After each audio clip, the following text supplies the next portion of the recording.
अस्सलाम वालेकुम वरहमतुल्लाहि वबरकातुहू। प्यारे 8वीं के बच्चे, उम्मीद है आप ठीक से होंगे। आज हम करेंगे इंशाल्लाह फोर्स और प्रेशर का 6, 7, 8, 9, 10th क्वेश्चन। तो 6th क्वेश्चन कहता है, blacksmith hammers a hot piece of iron while making a tool.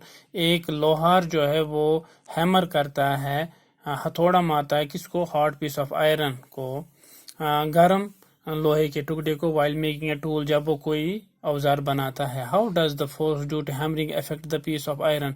अब कहता है हैमरिंग से, इस हथौड़ा मारने से वो उस पर इफेक्ट कैसे करता है, कैसे उसका असर होता है। आंसर इसका, the force applied by the hammer flattens the piece of iron that is changes its shape and size.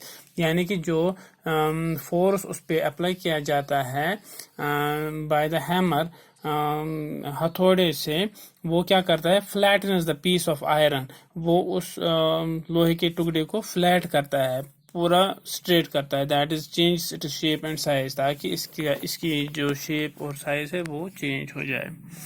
Question number 7 है, an inflated balloon was pressed against a wall when after it has been rubbed with a piece of synthetic cloth it was found that the balloon sticks to the wall. What force might be responsible for attraction between the balloon and the wall. कहता है एक balloon जो है, गुब्बारा, उसको हम press करते हैं दीवार के साथ, against water, against a wall, दीवार के साथ, after it has been rubbed, जबकि इस पे रब किया जाता है, with a piece of synthetic cloth, एक कपड़े से, सिंथेटिक कपड़े से। It was found that the balloon sticks to the wall. अब देखा गया कि ये जो बैलून था ये किसके साथ चिपक गया? दीवार के साथ। What force might be responsible, कौन सा जिम्मेदार होगा इस के लिए, इस कौन सा फोर्स जिम्मेदार होगा इसको इस चिपकने के लिए? For attraction between the wall and balloon and the wall, इसका आएगा इलेक्ट्रोस्टैटिक फोर्स। फिर है question number 8, name the forces acting on A plastic bucket containing water held above ground level in your hand. यानी कि वो force बोलना है acting on A plastic bucket, जो हम लगाते हैं एक प्लास्टिक बाल्टी को जिसमें पानी होता है, उसको जमीन से ऊपर उठाने के लिए, held above ground level in your hand. Discuss why the forces acting on the bucket do not bring a change in its shape of state of motion। अब डिस्कस करना है ये भी कि ये फोर्स जो है वो जो इस पे अप्लाई किए गए इस बकेट पे, उन्होंने क्यों नहीं चेंज लाई इसकी मोशन में। इसका आंसर है, forces acting on plastic bucket are, वो फोर्स जो इस प्लास्टिक बकेट पे अप्लाई होते हैं वो कौन सा है? Force of gravity acting downwards, जो फोर्स ऑफ ग्रेविटी है, जो जमीन की कशिश का फोर्स है जो नीचे की तरफ खींचती है, और दूसरा है muscular force of arming acting upwards. यानी दो फोर्सेस इसमें लग जाते हैं, एक है ग्रेविटेशनल फोर्स और जो दूसरा है muscular force. The two forces do not bring about any change in state of motion of bucket because both forces are equal and act in the opposite directions and thus cancel each other's effect। कहता है इसलिए इनमें change नहीं होते क्योंकि दोनों forces एक दूसरे के मुकाबले क्या होते हैं?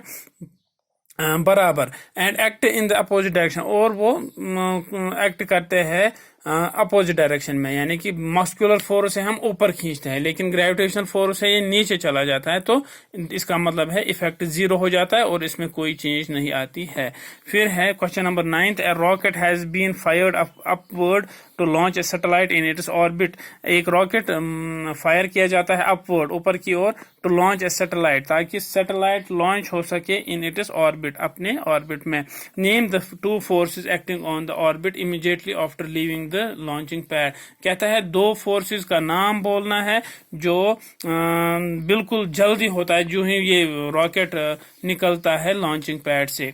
आंसर इसका है, when A rocket leaves launching pad following forces act on it. कहता है जो ही ये रॉकेट निकलता है लॉन्चिंग पैड से, ये फॉलोइंग, ये नीचे जो फोर्सेस है वो इस पे अप्लाई होते हैं। कौन सा? एक है ग्रेविटेशनल फोर्स ऑफ अर्थ जो इसको नीचे की ओर खींचता है, दूसरा है propelling force of gases emitted by combustion of fuels upwards. यानी कि propelling of force, gas, force of gases, जो गैसेस निकलते हैं ना जब ये रॉकेट निकलता है, emitted by combustion of fuels, यानी कि जो ही ये इसमें कंबस्शन होता है तो उस कंबस्शन से, उस आग से क्या हो जाता है, ये अपवर्ड की तरफ चला जाता है, ये वाला फोर्स। अब है क्वेश्चन नंबर 10th.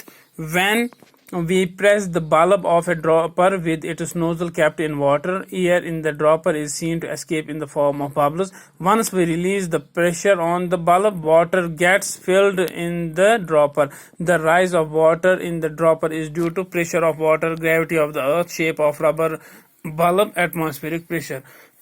इसका आएगा एटमॉस्फेरिक प्रेशर. कहता है व्हेन वी प्रेस, जब हम प्रेस करते हैं बल्ब ऑफ ड्रॉपर, जो ड्रॉपर के उस बल्ब को हम प्रेस करते हैं with its nozzle kept in water, जो ही हम ये नोजल इसका रखते हैं पानी में, air in the dropper is seen to escape in the form of bubbles. इसमें वो छोटे छोटे बबल्स दिखते हैं हमें. वंस वी रिलीज, जो ही हम छोड़ते हैं इसको, the pressure on the bulb, water gets filled in the dropper, जो ही हम इसको छोड़ते हैं तो पानी ऊपर का आ जाता है ड्रॉपर में. The rise of water in the dropper is, जो ये राइज होता है, जो ये पानी इसमें चढ़ जाता है इस ड्रॉपर में, ये किसकी वजह से है? ये है एटमॉस्फेरिक वजह, एटमॉस्फेरिक प्रेशर की वजह से.